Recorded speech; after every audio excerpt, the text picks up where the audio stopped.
You're listening to In the Chair, a podcast for Freemasons in England, the UK and around the world. Find out more at masonicpodcast.com. But first, welcome your host, Robert Bone. Hello there, good morning, good afternoon, good evening, and I hope you're having a great day whenever and wherever you are. And as ever, this is Robert Bone, and you are listening to In the Chair, a podcast for Freemasons in England, around the UK and all around the world, and not just Freemasons, of course, anyone who's also interested in Freemasonry and finding out more about it. And today, that's going to be whether you're male or female as well. So welcome to episode 13. We've been going along now, so it's coming up in 3 months, which is, it has gone quickly. So we've had 12 episodes through. This is the 13th. And let me know what your favourite is. Over those episodes, we've covered quite a range. And I'd be interested to find out what particularly you've enjoyed. Was it, for example, episode 3, which is about learning ritual? I know one of the highlights ones, one of the most downloaded, was actually about the Scottish Freemasonry in episode 5. And of course, one of the most popular ones as well was the double header with James and Mark, two young Freemasons who are working their way through the offices. That one went down really well. And I think with that one, the enthusiasm come across. So if you've got a favourite, or if you've learnt something maybe from these podcasts, let me know. Get in contact either on Twitter. It's go to Twitter and it's at Masonic Podcast. That's the handle on Twitter, or drop me an email, robert@masonicpodcast.com. And let's crack on with the show. Now today, as I said just now, is actually about ladies Freemasonry. So this is actually I've been wanting to try to get someone on to talk about ladies Freemasonry for a while now, because it's something I knew existed. And I know that lots of other Masons know existed, but they never really known much about it. And I've always heard, there's meant to be a ladies' lodge that meets somewhere here. And I've tried to look into things. And it did seem, I wouldn't say secretive, but it might be fair to say that they haven't quite got the social media presence that the male Masons have. I think purely because it is where Freemasonry really sort of started with men, and that side of things, that fraternity's just built up more. And we basically, men had the head start on this one, so that makes it quite interesting. So I was chatting to Helen Woodley, and she actually lives in Newcastle, and she's actually part of her lodge is Sanctuary number 14, and they meet in the North East Province, which is in the UK. So let's jump straight on in. But before I do that, I will say we talk a bit about the websites.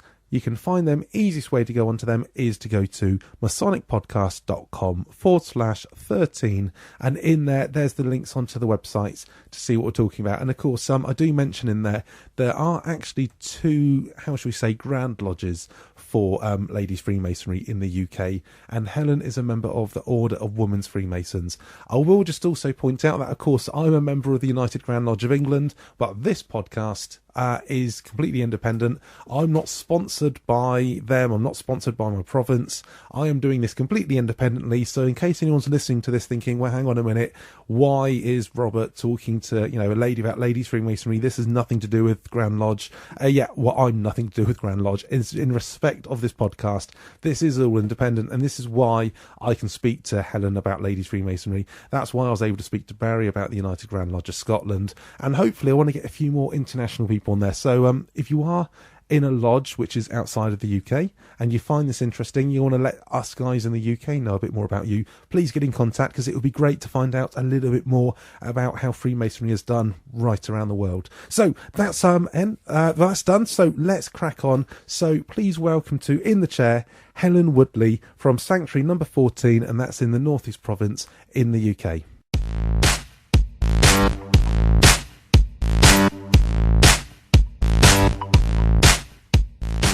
And please welcome to In the Chair, Helen Woodley. And Helen is something that we've probably all heard about but don't know much about, which is a lady Freemason. So, hello, Helen. Hello. Great. Well, thanks very much for coming on today and talking about this. And as I just said there, Freemasonry is predominantly what's commonly known as, for men, really, especially under the United Grand Lodge of England and most of the lodges, obviously, around the world. But you are what politely termed a lady Freemason. I definitely am, and I think that we're a growing kind of group, definitely over the last couple of years in particular. Yeah, because I've got to admit, since I joined Freemasonry about 7 or 8 years ago now, I had heard of Lady Freemasons, and I'd heard there's a few different lodges around, but I didn't really know much about them or whereabouts they meet. Could you give a very brief sort of like structure? Because, well, I'll just explain with, especially and of course different provinces around the world, and I'll do it differently, but in England, for men's side of things, we have the lodges. Those are held within the provinces, which loosely follow the county the county lines, and then you have the United Grand Lodge of England, which runs those provinces within Wales and England. How does that? Is there a similar sort of setup or hierarchy, so to speak, in Freemasonry for ladies? It's very, very similar. So we have our own kind of Grand Lodge, right, and then we have provinces which again are loosely based around they're not as small. We tend to have kind of a north region, northeast, and northwest, a bit larger kind of province regions, right, and then we have individual lodges within those areas. Okay, so you still have the same sort of structure on that one. And well, actually, and this is something that I only just found out about. Well, what's your personal equivalent of the Grand Lodge of England? It's exactly the same. It's called the OWF, so it's the Order of Women Freemasons. Right. And again, it's an international group. Okay. But with a predominant amount of lodges really within England is where the mainstay of kind of members would be. Okay. And also, you actually meet in regular, what us men would refer to as regular lodge rooms. We do. So if you imagine, probably in quite a lot of people's lodges, there might be, a Wednesday evening where there isn't a man's lodge meeting. You'll probably find that there was a women's lodge who is meeting there and sharing that space. Right. It didn't always used to be the case. I mean, for members of the lodge I'm in now, when they were first, kind of 20, 30 years ago, they were meeting in church halls, and they were having to kind of like pack up boxes of everything at every meeting, set out everything from scratch. Whereas because there's now a really good cordial relationship between ourselves and Grand Lodge, then we do share those spaces. So my particular lodge meets in our temple in Newcastle, and that is hosting many kind of men's lodges, but also hosts two female-only lodges. Okay, and you literally use the same lodge furniture, so the same. Well, essentially, that's going to mean that it's going to be the same layout, isn't it? As exactly the same. Everyone else is used to. Because I know back in episode 5 of In the Chair, I had a Scottish chap on, and we were talking about the differences between Scottish Freemasonry and English Freemasonry. And of course, although there were quite a few differences, what surprised me was just like how much we had in common. And I'm assuming you would still have the same, as in you would have, 2 deacons, 2 wardens, and a master at the front, or say in the east. Is that a similar sort of layout? Do you know? It's exactly the same. Oh, so right. if you imagine your blue ritual book that people would be sick of having to read and memorise with its awful typeface, that is our ritual book. So wow, okay, that is exactly what we use. So you right? Okay, so you are literally using the same ritual. So I mean, when I buy regalia and things like that, I buy regalia from the same shop that my father buys his regalia from. Okay. So it is So, identical. yeah, it is pretty much. So it's pretty much, yeah. Okay, well, this is going to be a short interview at that rate. So I didn't realise. Well, actually, I mean, one of the things, of course, that I only found out about really recently is whereas in the UK, well, in England, you have the United Grand Lodge of England, and of course in Scotland, you've got the Grand Lodge of Scotland. With ladies' Freemasonry, although it's actually smaller, there's actually effectively two Grand Lodges in the UK. Well, I think you've got the one that, of course, you're a part of, which is the Order of Women Freemasons, and you also have the HFAF, which is the Honourable Fraternity of Ancient Freemasons. And that's do you know much about the other one, the HFAF one? I don't. I mean, I was in a kind of situation where, because my father's a Mason and lots of my family are. Okay. But growing up, I was in a position where we had friends of my father's who were in lodge, happened to have their spouses were in a lodge as well, and that was the OWF. Right. So when I was looking to join, it was natural that was kind of contact we already had. I don't know anything really about the other group. I think it's smaller. Right. But apart from that, I don't know how they they're really structured, or how, if there's any differences at all. Well, one thing, actually, what I will say as well is I'll quickly go through the websites for each, because, and one of the reasons why I wanted to have you on, Helen, is, of course, just to sort of shed a little bit of light on Freemasonry for ladies, because often, often it's the men going out, and I know quite a few people who have said their wife or, partners would be interested in at least finding out a little bit more about it. And sometimes they don't even know anything about this. So I'll give the websites, but of course the websites and any links will also be in the show notes, I just say, which are going to be on the website, which is masonicpodcast.com/13. And the one for the Order of Women Freemasons, that's www.owf.org.uk. And I'll just mention about the Honourable Fraternity of Ancient Freemasons. That was hfaf.org. So I'll just pop those, say those now, but of course anyone can link onto those by going onto the show notes. But you said there's obviously lots of lodge rooms around. You don't follow the actual provinces, as you said, that we follow in the provinces of the United Grand Lodge of England, but they are a bit more spread around. Yeah. And that normally means, and just looking at actually, I noticed on the website, they actually call them craft lodges as well, which is, of course, what we call them, lodges. Yeah. And from looking at the list, it's pretty much covered every province. This is actually quite spread around. Have you any idea whether it is, how many members might actually be, how many lady members are there in the Order of Women Freemasons? To be honest, I haven't got a clue, and it Right. has been something which I've wanted to know myself. I kind of gather there must be significantly less of us, purely because not every man's lodge has a women's lodge also sharing that space. So to me, that must indicate that there must be less of us in number. But as to exactly, I'm not sure. Right. And actually, just to go through, you said you've also do the same 3 degrees. I take it you have the initiation and the passing and the raising ceremonies. Yeah. So that's all, and you have the deacons. I mean, obviously there's going to be a few differences along the line, but everything seems pretty much as though you do the same as what we're doing.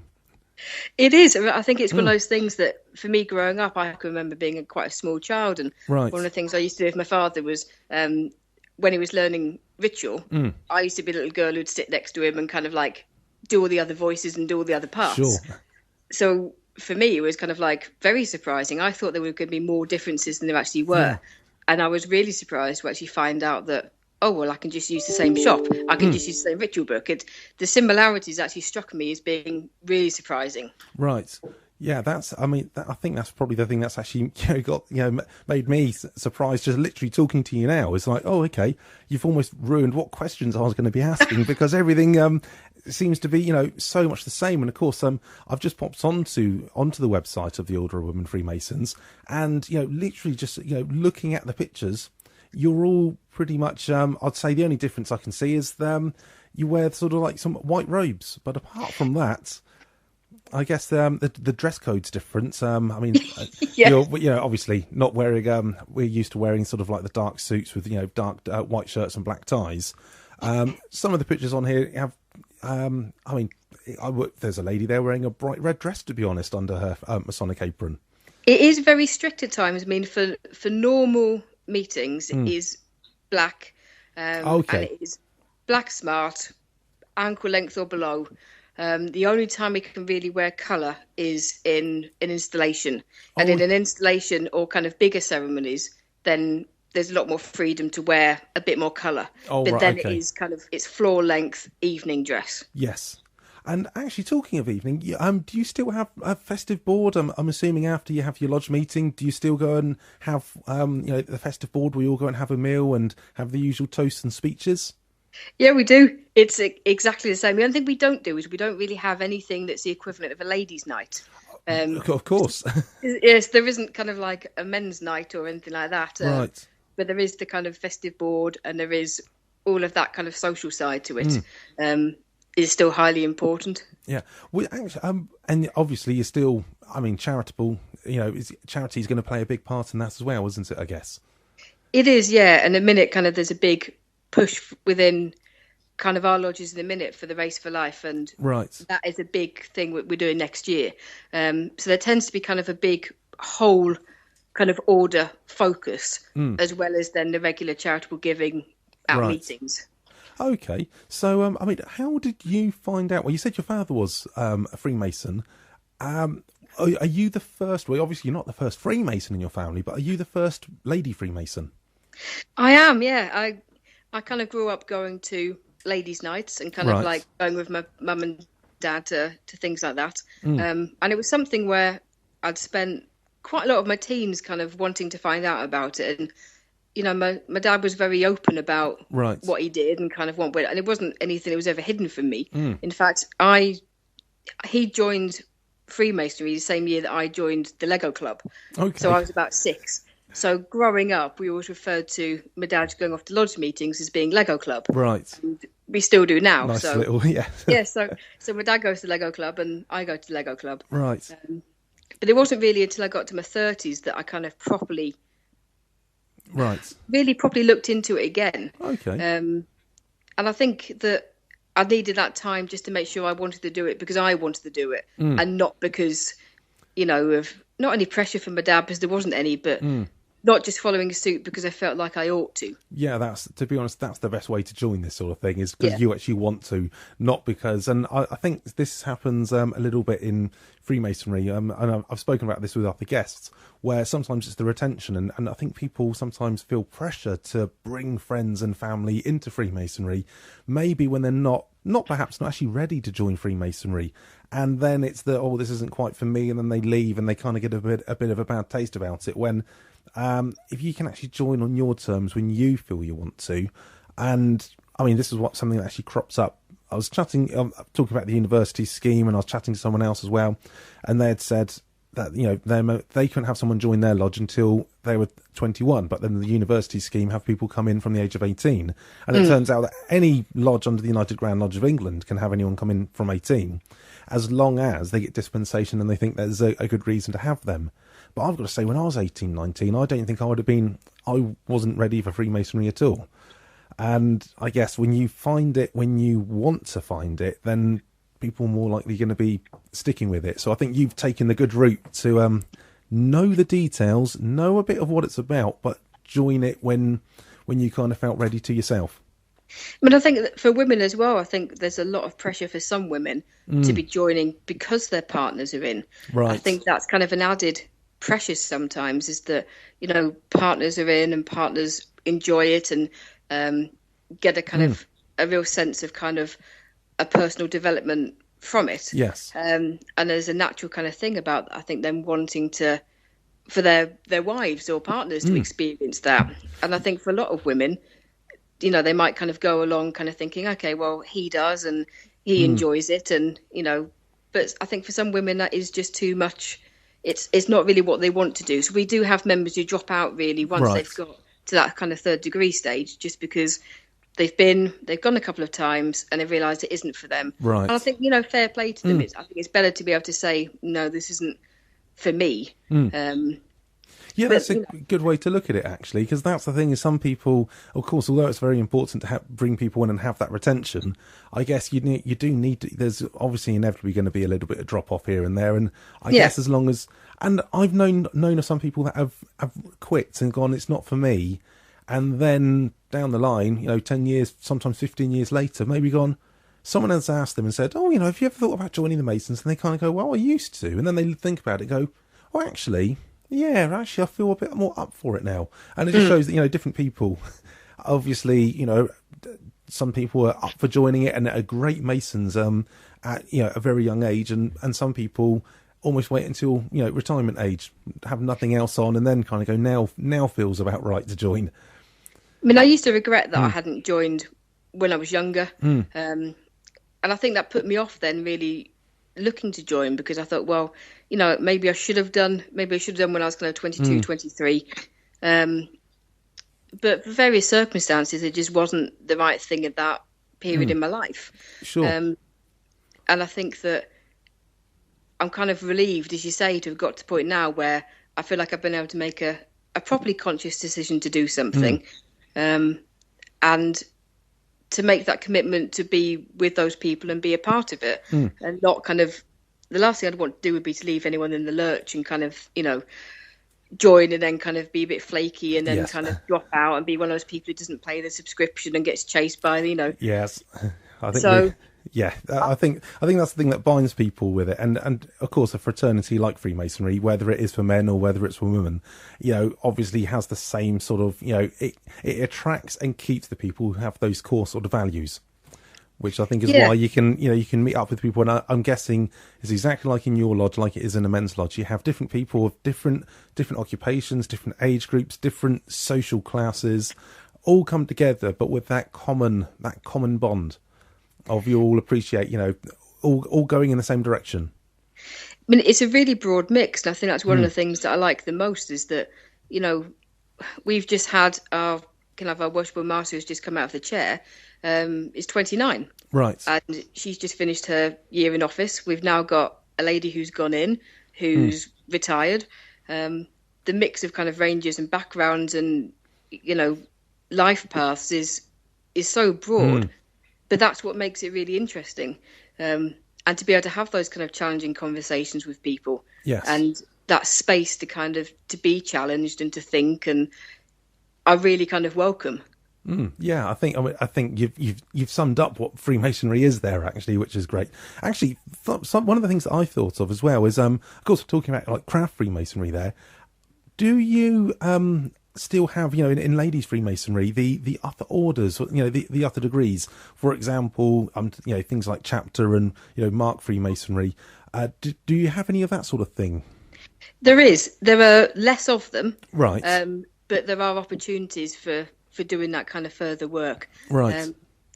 And it is something, I'm not at that stage yet. I've just literally, this is my first kind of proper year. I'm a steward this year. Okay. So this is my, not my first proper year in, because that kind of rubbishes last year. But I know what you mean. Yes. Last year was a bit of a kind of roller coaster. Yeah, of course. You're going through your different degrees, ceremonies, and you're just trying to work out what the heck's going on, to be honest. Yeah, and still, the things that I'm still now kind of like, one of the things that I still can't get my head around is little things that I don't think you appreciate until you're in there. Like, just basics that people, I think, take for granted. Oh, like completely. How you acknowledge the fact that you're a visitor from another lodge, and that kind of chaotic end to an evening. I'm still flabbergasted by how anyone knows how to address people at the right time. And yes.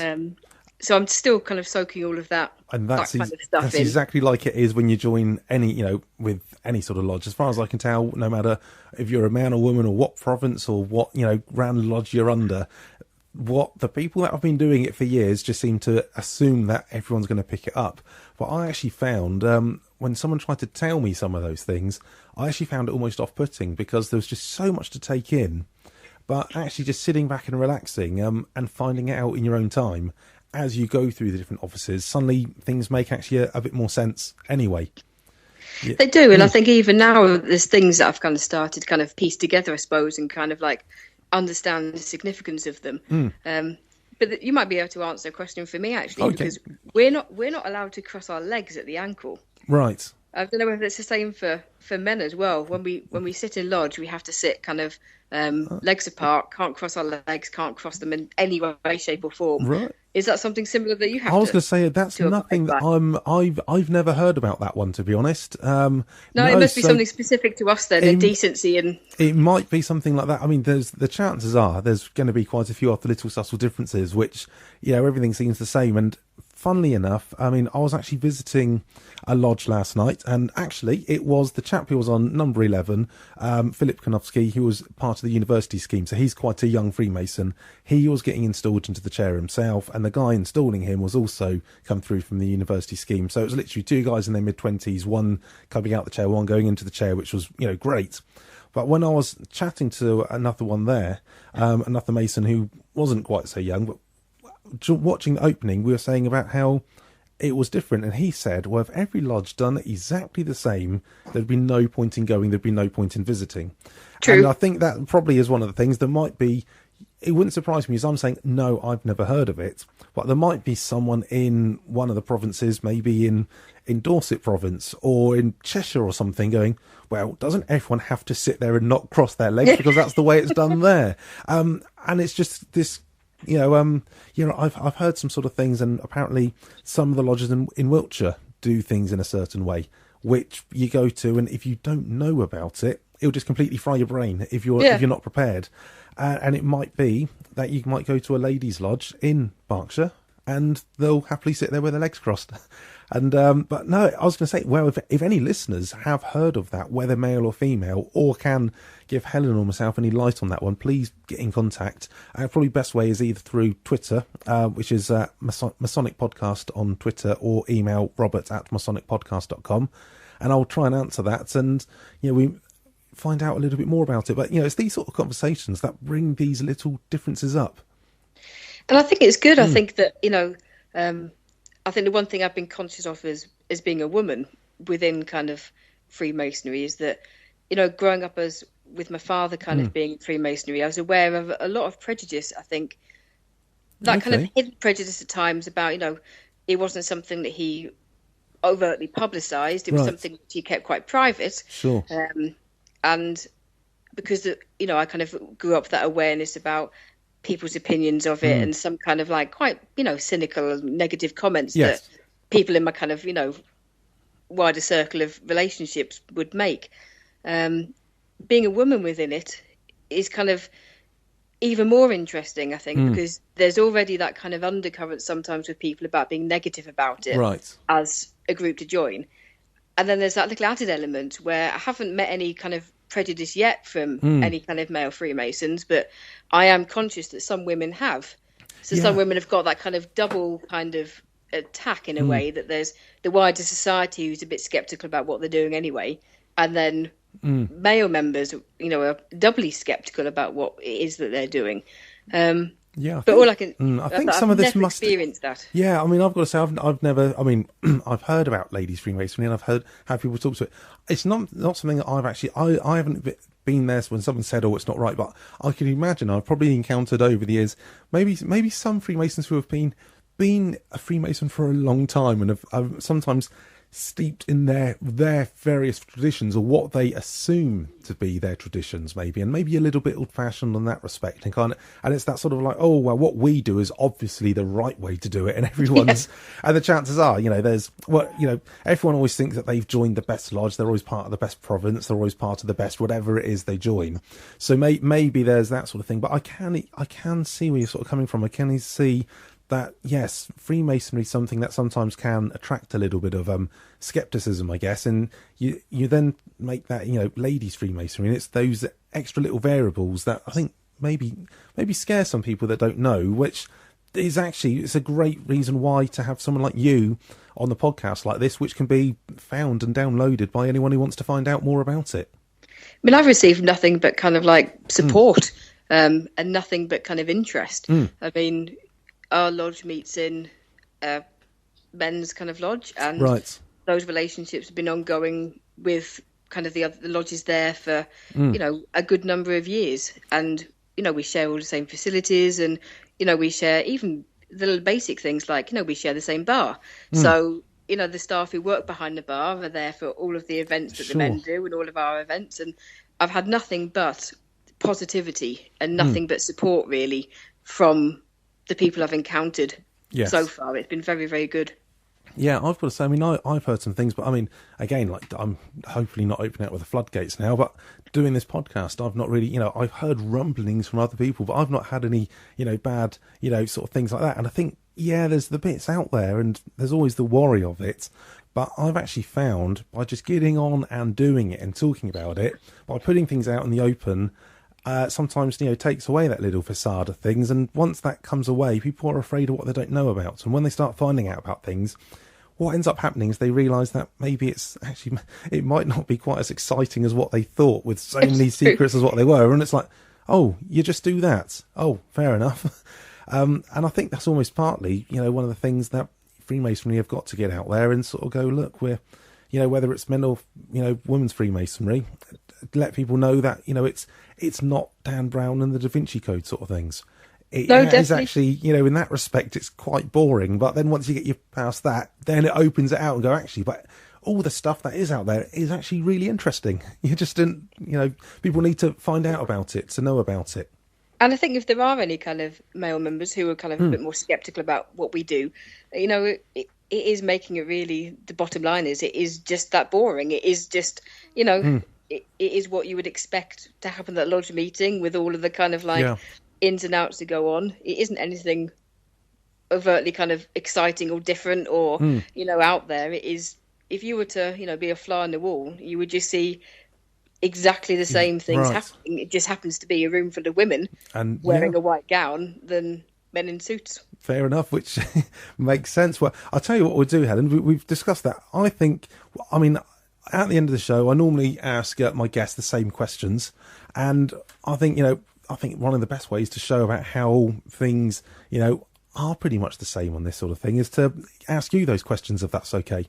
That's okay. Yeah, so I'd like to do them a little bit quick fire, and you've kind of covered some of these actually already, but we'll run through them anyway. So, first one is, of course, why did you join Freemasonry? I joined because I'd grown up with that kind of history of knowing about it, and I think got to a point in my life where it started to make sense. Right. And I wanted to move just from kind of being on the sidelines and exploring it to actually take that step and participate. Right. So yeah, because you said earlier, you'd known about it. You were there when your dad had been learning his ritual for it. So yeah. And as I said, you joined on your terms, not when someone was sort of forcing you into it. And you've only been a member for you said you're working your way through the second year of it now, and now a steward, and obviously going to hopefully soon be going on to the progressive offices. And working your way through up to Worshipful Master, and you still call it Worshipful Master. We do, and we still refer to each other as brother.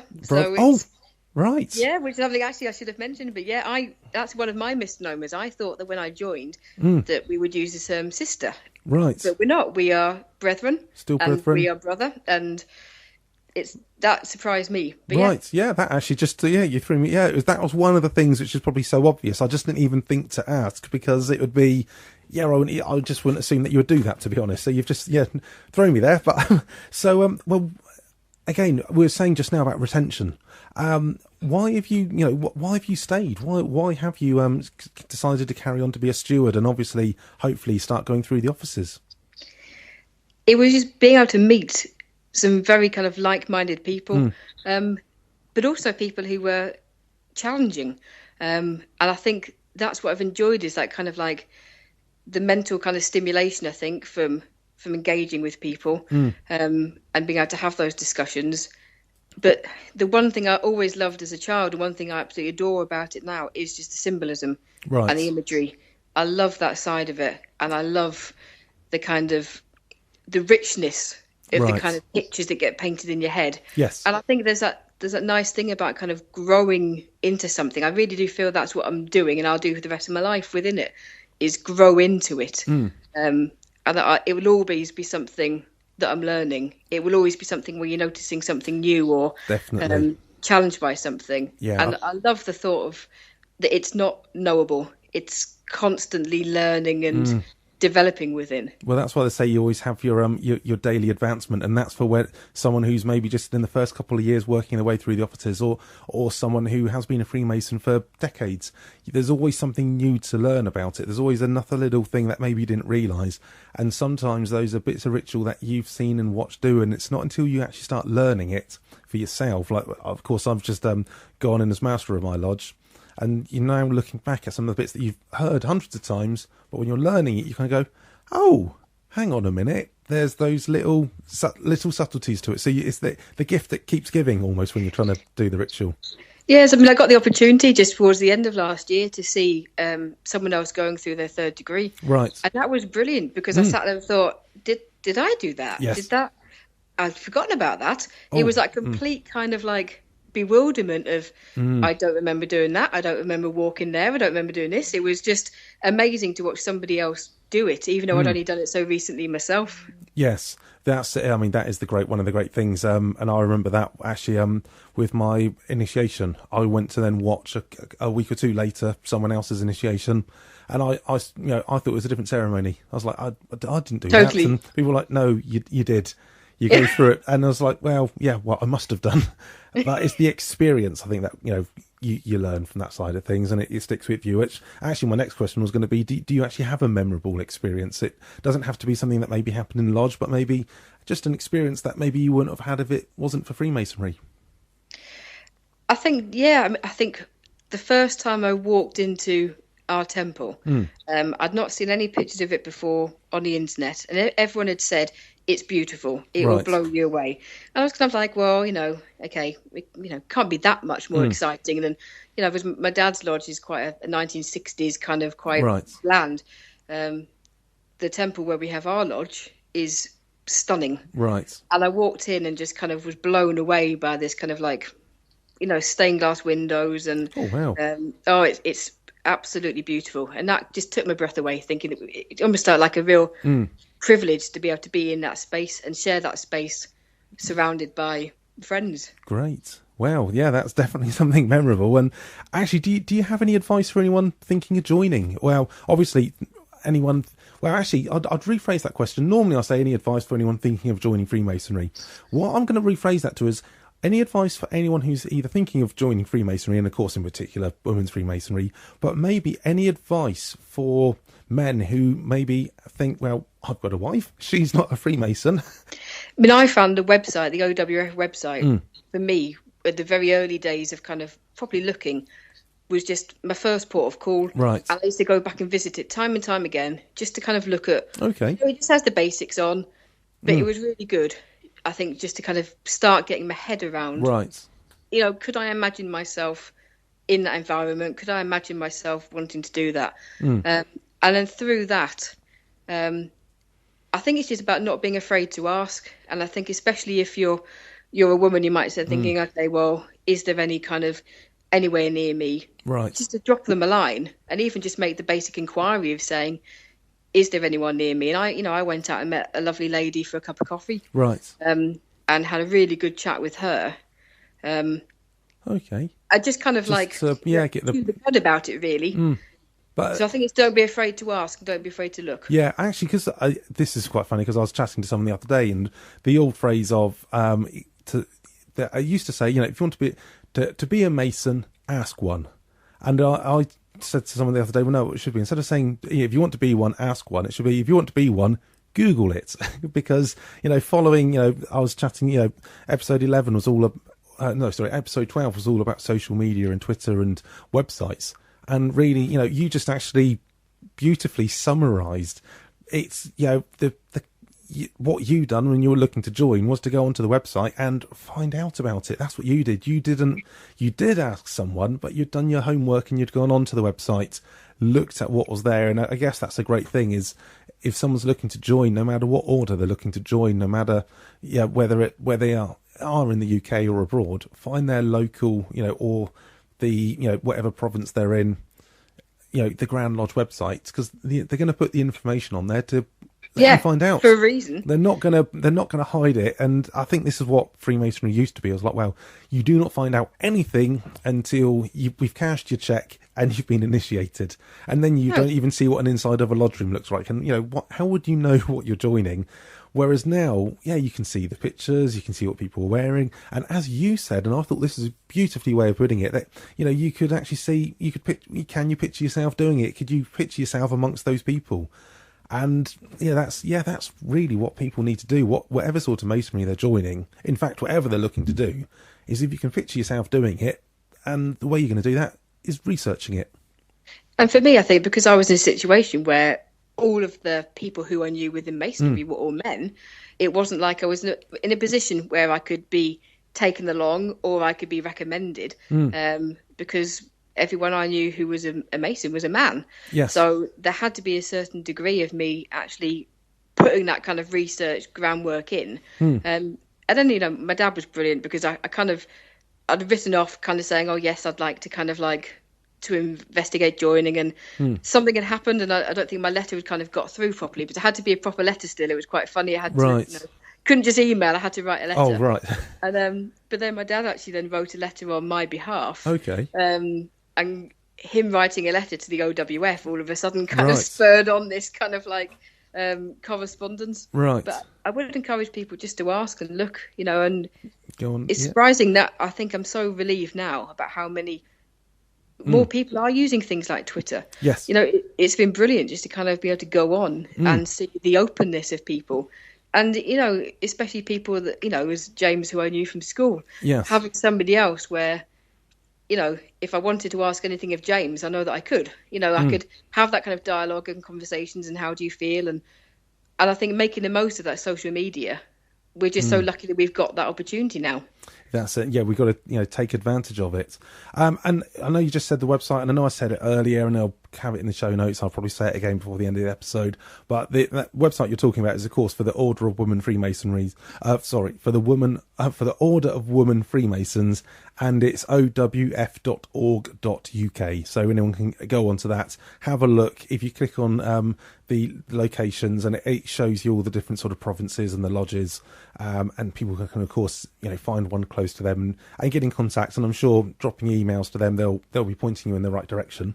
And actually, one final question I forgot to ask is, do you have any advice? You said you're obviously still quite new to Freemasonry in the grand scheme of things. Any advice that you might give to other people who maybe have joined and are starting to work through any tips you'd like to pass on? I think it's getting people to share their own knowledge and their experiences. Right. And I can imagine getting to a stage maybe in, 5-10 years where maybe it has maybe kind of lost a bit of its kind of like shininess and newness.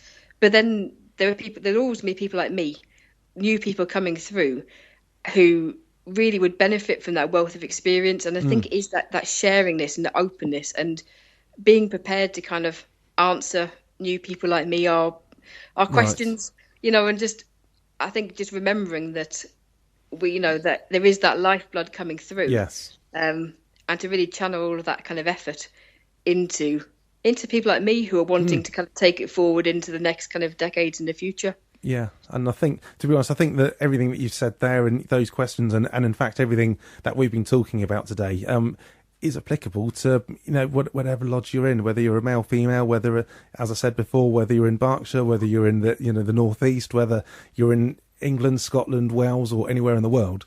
I think, that's the thing that really does unite Freemasons. And that's one of the things that's really, opened my eyes in the podcast is how much we all do have in common. I know it's probably not made the world's most interesting kind of interview for you, is it? Because there isn't really anything that's remarkably different between what we do. But I think actually it's refreshing, I think, for me to hear. Yes. Be reminded that, that there is that similarity and that common ground. And yes, we have this kind of, my kind of lodge has that kind of cordial relationship with United Grand Lodge. And it is, a cordial relationship. We're not kind of, I can't remember how the wording exactly is in the website. But it's kind of, we're not 100% acknowledged, but we are we're known to exist. Yes. And I think if those relationships can continue, it's only going to be for the good of Freemasons of either sex. Yeah, well, I mean, I think one of the things is, of course, the United Grand Lodge of England in 2017 is going to be having its 300th anniversary, the tercentenary celebrations, which, to be honest, isn't going to affect Scottish Freemasonry or Ladies Freemasonry or anything around the world. In theory, well, not directly, but the knock-on effect of it is going to, because it's going to be, hopefully it's going to be bringing Freemasonry as a whole into a bit more of the public domain, letting people find out a bit more about it. Is going to be a little bit more, hopefully, in the media, in the news. And and if that then starts people going, well, why is Freemasonry only for men? And people go, well, actually, there isn't. Well, it isn't. There is, ladies Freemasonry, and it's it's all for the greater good, I think, isn't it? Yeah, I mean, can I ask you a question? How long do you think that the OWF has been around for? How long have there been kind of women Freemasons? Oh, crikey. I would hate to hazard a guess on that one, to be honest, because part of me thinks it could be scarily short, and it's literally just something that's been put together in about the last, within the last 20 or 30 years.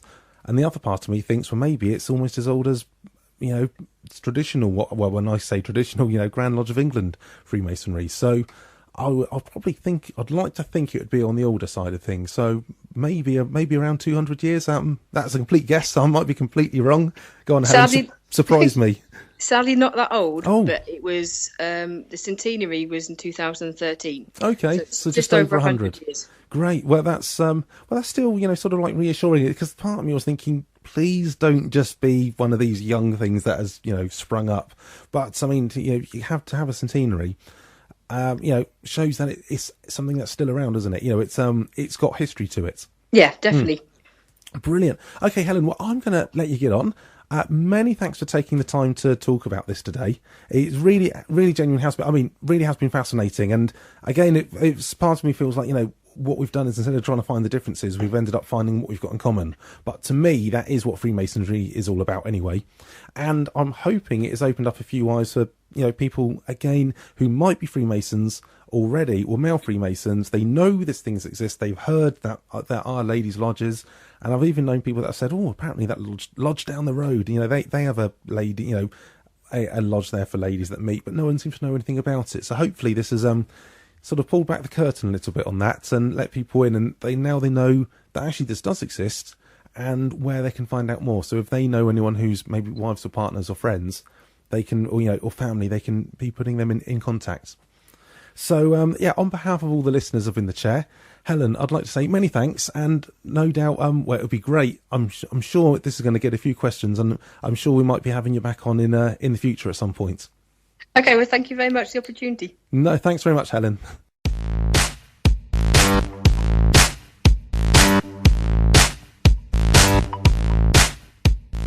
My thanks once again to Helen Woodley of Sanctuary number 14 in the North East Province in the UK. I hope you as a listener took quite a bit away from that. I know I did, and I know I said this at the end of the conversation with Barry about Scottish Freemasonry back in podcast number 5, about how what I ended up finding out was trying to look for the differences, and we ended up discovering more of what was the same. But I've got to say, from what Helen, and I'm sure you would agree, especially any English Freemasons out there, would agree that actually it's quite shocking how much we actually have in common. And literally the ritual book is pretty much the same, even down to calling each other brother. So I thought that was pretty outstanding. And if you are a lady, or you have, or you're a man, and you're a Freemason, as most of the listeners are, I've got to admit, I know most of you are men. If you have a wife who's interested, maybe you get her to, help you practice your words, and she's interested in what this is all about, then find out more. All you need to do is go on to the Masonic Podcast website. There's the links there, and that is masonicpodcast.com/13. The number 13, this is episode 13, and that has got the links through to the Order of Women Freemasons, as well as the other one, which was the Honourable Fraternity of Ancient Freemasons, which was also for ladies as well. Those are both UK-based ones, but I'm sure if you hit Google a little bit, do a bit more finding out, if you are somewhere else in the world, hopefully you can find some more information out for something a bit closer to home as well. So I hope you have enjoyed that. I was also say as well, this podcast is, I said earlier, is done independently. This isn't done on behalf of the Grand Lodge of England or even the Berkshire Province. I know I do have support from people in Berkshire and lots of other people all around, and it genuinely is appreciated, but I am doing this independently. Also, therefore, I'll just mention that as I do this off my own back, I've not got any sponsorship for this. It actually costs me money to not only put things together, but to host all of this. I thought I'd give myself a quick promotion. I've mentioned it once or twice before, but actually as a day job, I am actually a professional magician and mind reader. I go out to weddings and parties and those sort of corporate events and all of those sort of things, and basically go around tables, do a bit of a mind reading cabaret. And I just thought I'd mention it to anyone listening. If you'd like to find out more, best way to do that is go into masonicpodcast.com/magic, MAGIC, and what that will do is that will redirect you through to my professional website. That will tell you a bit more about what I do. And the reason I mention that, we've got Christmas coming up, and quite a lot of work that I do is Christmas parties.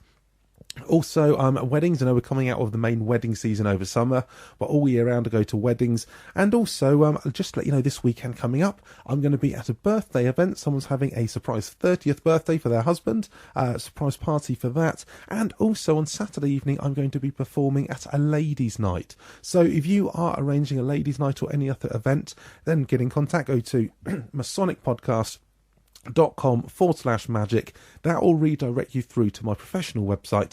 And also, if you get in contact with me and mention podcast, then I can do a discount off of my standard rates. Obviously, that's going to apply for in the UK, and there might be some travel costs depending on whereabouts you are. But obviously, I'm going to try and do a discount off my standard fee. So I just thought I'd mention that one and thought, well, I might as well put in my own little advert as I'm here doing that. Hope you don't mind that. If you would like to sponsor or have anything, have some adverts on there, then please get in contact. It's robert@masonicpodcast.com. But I think that sums up about the adverts and those sort of things there. So I'm going to get on. I hope you have had I hope you've had fun listening to this. I definitely had fun listening to Helen. And as I said, it really did sort of open my eyes a little bit just to how similar ladies' Freemasonry is. So many, many thanks once again to Helen Woodley for taking some time out. And the great thing as well is how I found out about her was through social media, and how, basically she had contacted an old friend of hers who was a Freemason and seen that he was a Freemason on social media. They all hooked me up. So it just goes to show how this network comes together. If you've got anything you'd like to contribute, do let me know. It's robert@masonicpodcast.com. Have a great week, and I will speak to you again next week. Thanks for listening. Thank you for listening to In the Chair. Visit masonicpodcast.com to see the show notes and in-the-chair.co.uk for more resources to help you get the most out of your Masonic journey. If you enjoyed the show, please let us know by rating and reviewing it on iTunes. And remember to subscribe so you don't miss our next podcast. If you're not already, follow us on Twitter @Masonic Podcast.